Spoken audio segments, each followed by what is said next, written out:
bienvenue dans notre émission de santé sur KC2. Aujourd'hui, on a comme thème les maladies cardiovasculaires chez les enfants et on a comme invité le professeur Muchumbisi Joseph qui est docteur en pédiatrie cardiovasculaire aussi pour les enfants, comme on peut le retrouver ici à la clinique d'Eva Clinique et aussi à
c'est les conséquences des angines à streptocoque mal soignées, et on appelle ça les maladies valvulaires rhumatismales, qui atteignent alors les valves du cœur, qui soit ne ferment plus bien, soit ne s'ouvrent plus assez bien. Ces deux catégories tout à fait distinctes, mais les symptômes en réalité sont un peu similaires. Les enfants, quand ils naissent avec une malformation cardiaque, souvent, soit elle est grave et dans les premiers jours, les premières heures à la naissance, ils vont manifester des signes de cyanose, ils deviennent bleus, de difficultés respiratoires, et parfois le cœur est tout de suite fatigué et ils doivent bénéficier d'une réanimation. Oui. Mais d'autres défauts ne se manifestent pas immédiatement, mais les enfants vont d'une part ne pas bien grossir. Ça veut dire que dans les 6 premiers mois, ils ne prennent pas de poids. Ils transpirent très facilement, ils respirent de façon saccadée et rapide. Et c'est des enfants qui ont des infections respiratoires à répétition, qui toussent souvent. Je dirais ça, c'est les premiers signes que les parents, l'entourage peut remarquer. Mais ensuite, quand on va à la clinique, les médecins qui en ont l'habitude vont entendre un bruit anormal au niveau du cœur. Les maladies rhumatismales, elles, vont survenir entre 5 et 15 ans. Elles surviennent surtout chez les enfants les plus défavorisés, qui n'ont pas beaucoup d'accès à la médecine, qui, quand ils ont une angine, vont être traités par les guérisseurs traditionnels ou avec l'umuravumba, c'est une plante désinfectante ou qui contient des antibiotiques d'ailleurs, avec laquelle ils vont frotter les amygdales dans la gorge et l'enfant va aller mieux. Mais si on fait ça trop souvent sans donner des antibiotiques comme il faut et assez longtemps, un jour, ils vont faire une fièvre rhumatismale, c'est comme ça qu'on appelle ça, une maladie sévère où l'enfant va avoir beaucoup de fièvre, va avoir des articulations gonflées, va être très malade. Pendant 2 semaines, et si on ne fait rien, et souvent on soigne ça comme une malaria, comme une infection normale, ça va se guérir tout seul. Mais l'inflammation pendant ces 2 semaines va atteindre et abîmer les valves du cœur. Et qui donc, quand la maladie guérit, vont cicatriser. Et en cicatrisant, ils vont se rétrécir ou bien fusionner, ne plus s'ouvrir correctement. Ou bien laisser fouiller le sang quand elles doivent fermer. Et c'est un processus qui va ensuite aller tout doucement. Parfois, ça peut même traîner jusqu'à ce que, parfois, on remarque les symptômes importants qui appellent à examiner ou à aller voir le médecin, par exemple à la première grossesse. Parce que, à ce moment-là, le cœur doit travailler plus. Donc, c'est une maladie qui va progresser tout doucement. Le cœur va se dilater de plus en plus jusqu'à ce que l'enfant commence à gonfler des pieds, du ventre et va commencer à ne plus savoir marcher, ne plus supporter aucun effort, respirer très difficilement et aller souvent à l'hôpital pour des infections respiratoires. Et c'est seulement à ce moment-là souvent qu'on le transfère pour rencontrer des cardiologues pédiatres qui vont faire le diagnostic avec une échographie. Les maladies cardiovasculaires chez l'enfant se diagnostiquent essentiellement par une échographie, comme on utilise aussi pour les grossesses, etc., mais avec des sondes spéciales pour voir le cœur.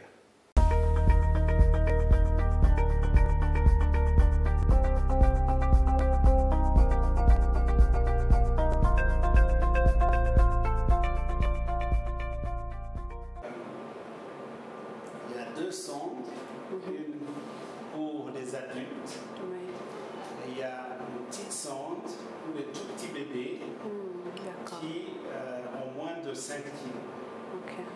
Donc, c'est le même principe que l'échographie qu'on fait pendant la grossesse, sauf qu'on regarde seulement le cœur. Et c'est ça qui nous permet, ça s'affiche à l'écran comme tous les échographes, qui nous permet de détecter des anomalies dans le cœur, de mesurer sa force, la force du muscle, la contractilité, de détecter les communications anormales, les sténoses, les obstructions valvulaires. Donc c'est avec ça qu'on fait essentiellement le diagnostic des maladies cardiovasculaires chez l'enfant. Et donc quelque chose qui doit être fait. Nous avons essayé, comme on n'est pas assez nombreux comme cardiologues pédiatres, de former certains infirmiers de maladies cliniques, de maladies non transmissibles dans les hôpitaux de district, à faire la détection basique des problèmes cardiaques, ainsi que certains spécialistes, internistes ou pédiatres. Mais le diagnostic précis doit être fait, ne peut être complété et confirmé que dans les hôpitaux de référence. Mais nous faisons aussi parfois des missions en dehors des hôpitaux de référence pour aller en province, dans certains districts, pour aller éventuellement détecter des problèmes cardiovasculaires. Un de mes collègues a fait avec RBC, ils ont fait une mission dans le nord du pays et ont été examinés des enfants qui ne grossissaient pas bien, qui ne grandissaient pas bien. Et parmi tous les enfants qu'on a vus, ils ont trouvé plusieurs qui avaient une malformation ou un problème cardiaque qui l'empêchait de grandir et de grossir. Donc c'est pour ça que je disais que c'est important qu'on puisse faire cette investigation chez tous les enfants qui ne grandissent pas bien et où on n'a pas d'autre explication. Parce que la malnutrition existe aussi toute seule, en fonction de différents grand problème, mais il ne faut pas s'arrêter là et le soigner comme un mal nourri avant d'être sûr qu'il n'y ait pas de problème cardiovasculaire.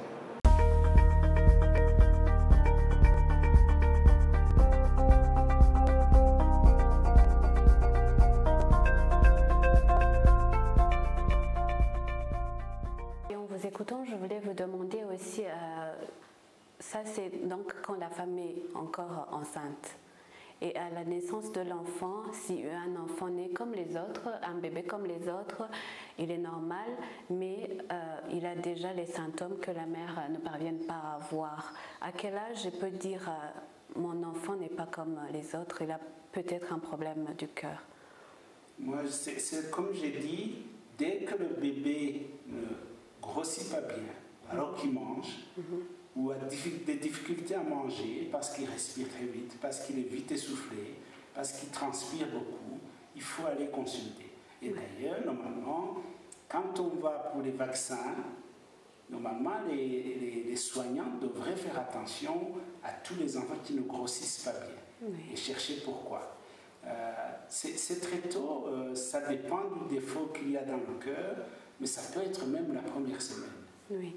Est-ce qu'il y aurait-il pour les femmes et les filles qui nous regardent, y aurait-il des choses à éviter quand on est enceinte ou si on veut avoir des enfants pour ne pas avoir des bébés qui ont des problèmes du cœur? Oui et non.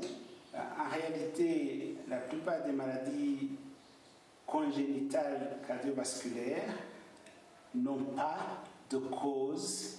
C'est seulement dans 15% des cas.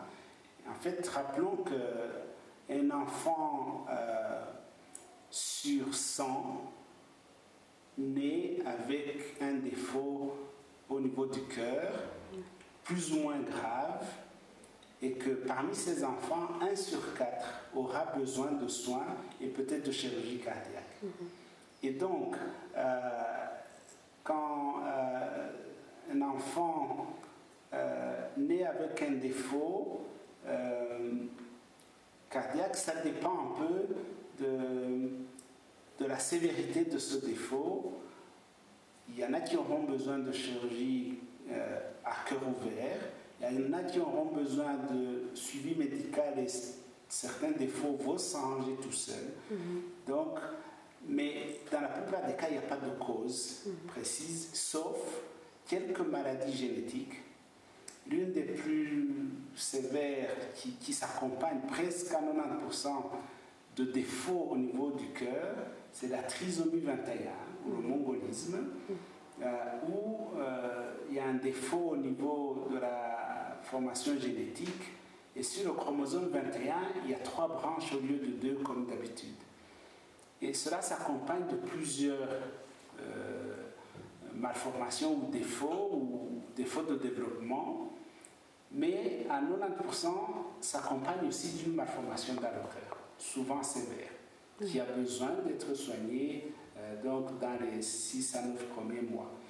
Mais à part ces défauts génétiques et certains facteurs éventuels comme des maladies virales, la rubéole ou d'autres, que les mamans doivent éviter, c'est pour ça qu'on vérifie qu'elles ont été vaccinées ou sont immunisées. Dès que vous êtes enceinte, c'est parmi les premiers examens qu'on fait. La rubéole, la toxoplasmose, pour être sûr que vous êtes immunisé contre ça, parce que ça peut donner des défauts congénitaux. Mais, alors, le tabac, être une source, si on consomme trop d'alcool pendant la grossesse, ça peut être source éventuellement de malformations de différentes sortes et peut-être cardiovasculaires. Mais autrement, c'est partout dans le monde, un enfant sur 100 né avec l'un ou l'autre petit défaut cardiaque. C'est un peu partout la même chose. On a dit que dans les pays en voie de développement, cette incidence est un peu plus élevée, mais ce qui est certain, c'est que la mortalité, bien sûr, due à ces maladies cardiovasculaires, est plus importante, bien sûr, dans les pays en voie de développement. D'accord. Et pour les autres enfants qui développent ça en grandissant, est-ce qu'ils parviennent à grandir et devenir comme toutes les personnes normales? Alors, selon le défaut cardiaque, la plupart du temps, si vous corrigez ce défaut, par exemple, il y a une communication anormale entre les 4 chambres du cœur, ou 2 des 4 chambres du cœur, en général, si on opère l'enfant à temps, c'est un enfant qui va être tout à fait en bonne santé, grandir, se développer normalement. Les malformations plus complexes qui s'accompagnent de cyanose chez des enfants bleus, si on les opère à temps aussi, il n'y a pas de problème. Mais si on ne les opère pas à temps, bien sûr, le fait de manquer d'oxygène pendant très longtemps peut avoir des effets, différents effets sur le développement physique et intellectuel, bien sûr. Mais normalement, s'ils bénéficient de chirurgie cardiaque, tous les enfants qui ont une malformation cardiaque modérée vont grandir normalement. Le problème, c'est que dans certaines pathologies, même après chirurgie cardiaque, vous avez besoin d'un suivi. Parce que parfois, on va faire une première intervention. Et puis quand l'enfant grandit, on va devoir recorriger certaines choses. Il y a des enfants qui devront être opérés plusieurs fois dans leur vie. Et ça, c'est une catégorie d'enfants qui peuvent poser problème. La même chose pour les maladies rhumatismales. Quand ils ont une chirurgie valvulaire, soit on arrive à réparer la valve, et à ce moment-là, au niveau chirurgical seulement, ou bien elle est tellement abîmée qu'on est obligé de la remplacer par une valve mécanique, métallique. Et dans ce cas-là, c'est des complications parce que l'enfant devra continuer à prendre des médicaments qui empêchent le sang de coaguler tous les jours et devra avoir des contrôles fréquents du degré de coagulation de son sang. C'est un problème social important. Les médicaments sont disponibles, mais souvent, comme je vous ai dit, c'est des enfants qui viennent de milieux défavorisés, modestes, même s'ils ont la mutuelle, ont accès au traitement, mais ces médicaments, la cote-part du patient est quand même souvent un peu élevée. Parfois, les médicaments ne sont pas toujours présents au bon endroit, au bon moment. Donc, c'est des enfants qui grandissent en ayant des problèmes, mais ils peuvent grandir. L'une des difficultés, c'est que si c'est des jeunes femmes qui veulent avoir des enfants, c'est possible, mais ça doit être programmé. Parce que les médicaments qui empêchent le sang de coaguler peuvent causer des malformations chez le bébé. Et donc, il ne faut pas les prendre et tomber enceinte n'importe comment, ça doit être planifié. Malheureusement, ça arrive souvent que ces jeunes femmes, quand elles arrivent en âge de procréer, vont vouloir absolument avoir un enfant et ne pas nécessairement programmer. Et parfois, ça donne des drames qui font que quand le bébé naît, parfois la maman ne peut pas s'en sortir ou parce que, pour différentes raisons, donc la grossesse ne peut pas arriver à maturité. Mais ça, c'est un problème particulier donc, à ces patientes qui prennent des anticoagulants toute leur vie. D'accord. Et justement, sur ce que vous venez de dire, je voulais vous demander, pour conclure l'émission, comme on le fait toujours, quels sont vos conseils en tant qu'un docteur qui côtoie souvent ces enfants?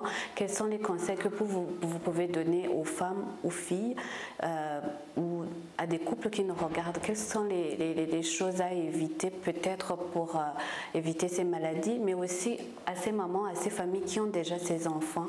Est-ce qu'il y a de l'espoir? Les enfants vont grandir? Comment se comporter avec ces enfants? Comment les prendre, les aimer ou les donner tout ce qu'il faut, mais est-ce que la vie continue avec des enfants qui ont des problèmes comme ça? Oui, donc il y a sûrement de l'espoir. Donc d'abord, comme j'ai dit, c'est les mêmes précautions comme pour tout le monde. Toutes les mamans qui tombent enceintes doivent aller au contrôle médical des grossesses parce que le gynécologue qui fait une échographie aussi pour la maman, dans beaucoup de cas, pourra déjà déceler la présence d'un défaut au niveau de la formation du cœur et pourra donc prévenir la maman pour qu'elle aille accoucher à l'hôpital et dans un hôpital où on peut aussi assister le bébé si jamais il naît avec des difficultés. Et ça, je pense, c'est une précaution importante.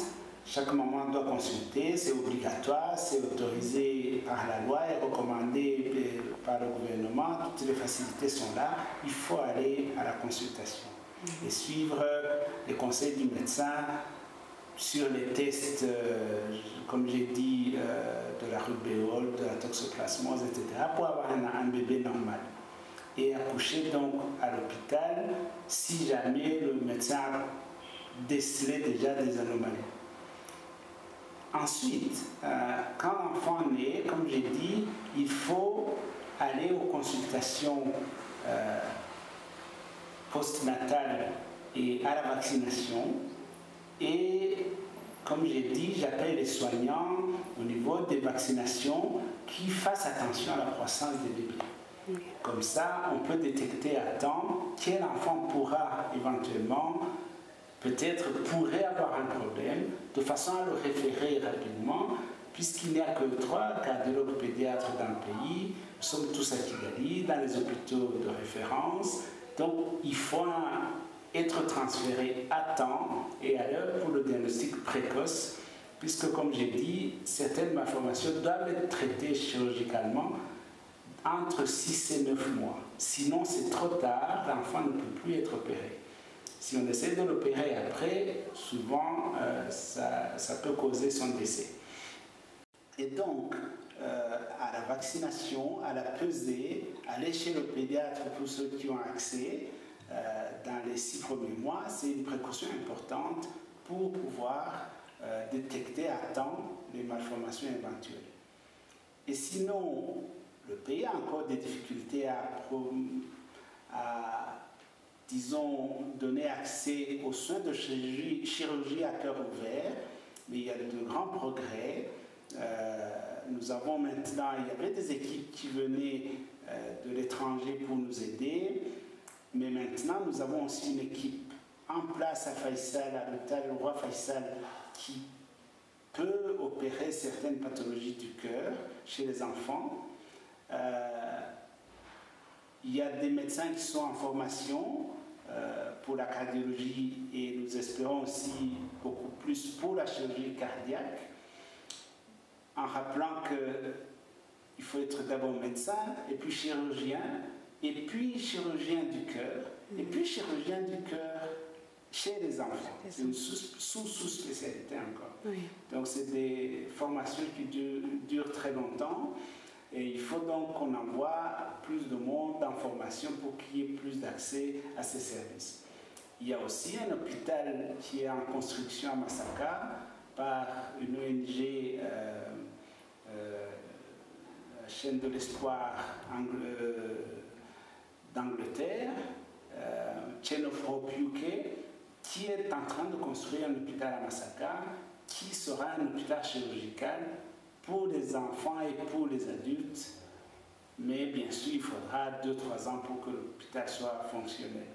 Donc, je pense que tout doucement, les choses se mettent en place pour pouvoir aider les enfants qui naissent avec un problème cardiaque ou qui ont une pathologie cardiaque suite à différentes autres maladies, mais le plus important, c'est la vigilance des parents et des soignants pour la détection précoce de ces problèmes. D'accord. Et peut-être les personnes qui vont nous suivre, qui ont déjà cette maladie, qui sont des gens grandes, qui sont des femmes et des hommes, quel message vous pouvez leur donner dans leur vie quotidienne? Alors, bien sûr, comme tout le monde, si vous avez eu un problème cardiaque qui est résolu ou qui est en train de se résoudre et que vous grandissez, bien sûr, il faut aussi les précautions normales, les recommandations que nous donnons à toute la population sur la prévention des maladies cardiovasculaires acquises alors chez les adultes, qui vient de différents facteurs, c'est-à-dire le tabac, l'excès d'alcool, l'absence d'activité physique suffisante, c'est-à-dire 30 minutes d'exercice physique par jour ou au moins 150 minutes par semaine d'exercice soutenu, un régime alimentaire équilibré qui est riche en légumes et fruits, mais aussi où on diminue les graisses et le sel, et aussi, bien sûr, éviter le tabac. Si vous faites tout ça, normalement, vous évitez les maladies cardiovasculaires coronaires, qui donnent donc la crise cardiaque dont on parle, qui peut survenir à n'importe quel âge, passé, je dirais, 35 ans, en fonction des facteurs de risque, qui sont notamment l'obésité, donc l'excès morbide de poids est une des causes donc, qui favorise non seulement le diabète et l'hypertension, mais aussi les maladies coronaires et l'accident vasculaire cérébral, ou stroke en anglais, qui sont tous des maladies qui sont maintenant les maladies les plus mortelles au monde, puisqu'elles sont responsables de la mort de plus de 18 millions de personnes dans le monde chaque année. Et 80% de ces décès, c'est dans les pays en voie de développement comme le Rwanda. Donc, si vous avez eu un passé de malformation cardiaque, de maladie valvulaire cardiaque dans votre jeunesse, raison de plus de suivre ces précautions pour ne pas avoir des maladies coronaires dues essentiellement au style de vie ou à des facteurs qu'on pourrait éviter. D'accord, merci docteur. C'est sur ces conseils qu'on va terminer cette émission. Vous nous avez dit que c'est une maladie génétique, donc les enfants qui sont nés avec ça, il y a encore de l'espoir. Il y a certaines maladies qu'on peut traiter, mais aussi pour les parents qui ont ces enfants, on a compris, on a entendu comment vivre et comment traiter ces enfants comme tous les autres enfants. On vous remercie de nous avoir accordé du temps. C'était votre émission de santé, Point Santé sur KC2. À la prochaine.